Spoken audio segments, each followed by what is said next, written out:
Hi there, it's Kathy from Peonies and Lilacs, and today I'm gonna take a peek at my tubers. My Dahlia tubers were kind of stored in all different ways this season. I wasn't really sure what I wanted to do, so I tried out a few different things, including cleaning them off, storing them in vermiculite, not cleaning them off and storing them dirty, and putting them in paper bags, putting them in sand. Over here, I've got sand, which you can see, those were not so pretty. So let's take a look at how they fared.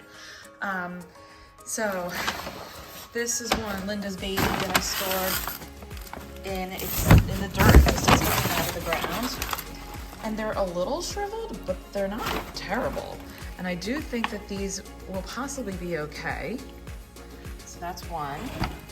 And these were stored in shelving, not on the floor, because I know that cement will just suck the moisture right out. Let's see, this was another Linda's baby. Yeah, my Linda's baby did not store very well. Like if we take a look at these, they're pretty shrivelly. I'm kind of sad about that because I love Linda's baby. So I don't know. I mean, they may be able to be revived. I've seen things happen like that. So we'll see. And then in here is also Linda's baby. And these were ones that I started out in soil and then removed to sand just to see if I could kind of revive them in some way. And like, honestly, they're a little squishy, but like, this one's more firm. So some of these may make it. I'm not sure, we'll see. Okay, let's check out some others. This is Thomas Edison. Like the craziest video. I mean, these look pretty good. You can see that. I mean, they just sat in a paper bag in my garage all winter. It's an unheated garage, so kind of just sticking with the temperature that it gets and the humidity level that you get. So this is my vermiculite in a trash bag that was not sealed. It was kind of left like this. These came out really nice. See, and these are my Otto's Thrill. These look really nice. This one looks like it has some cracks in the neck. I'm not sure how that one will be, but I've got a few in here, and they all look pretty decent. I mean, a few shrivelly ones, but that looks like a nice one.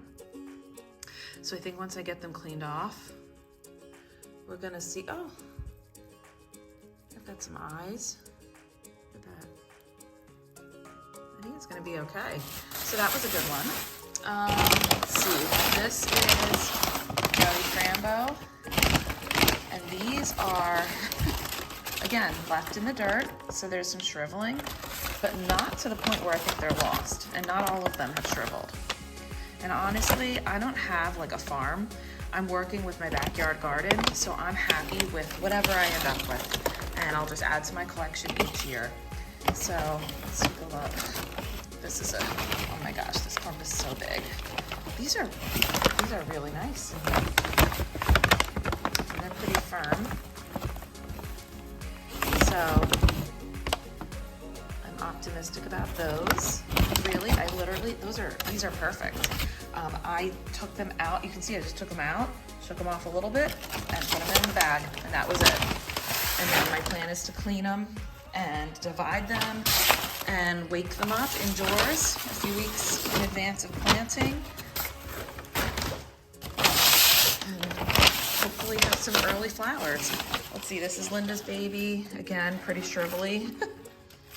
May not be much hope for some of these, but you never know, so it's worth trying. Let's see what happens. They may revive.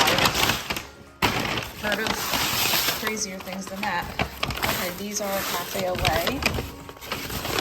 Just taken out, and I mean, some are somewhat shriveled, but not to the point where they can't be used. I mean, I think I'll be able to work with these. So I'm excited to see how those progress as they wake up and see if they plump up enough that they can be used. And these are Cookie and Fubuki. These were awesome. I mean, slightly shriveled, but totally usable. So once I get these cleaned off, I'll be excited to see what I'm working with. I've got tons of them, huge clumps. So there are all different ways to store your dahlia tubers. And the best thing you can do is to test out for yourself what works in your storage situation. So next year I'm gonna try a few in my basement, see if that works. But I think for the most part, if this works for me, I'm gonna stick with it because this was like the easiest thing ever. All right, well, thanks for following along, and I'll check in with you later and we'll see how these go for the spring. Thanks.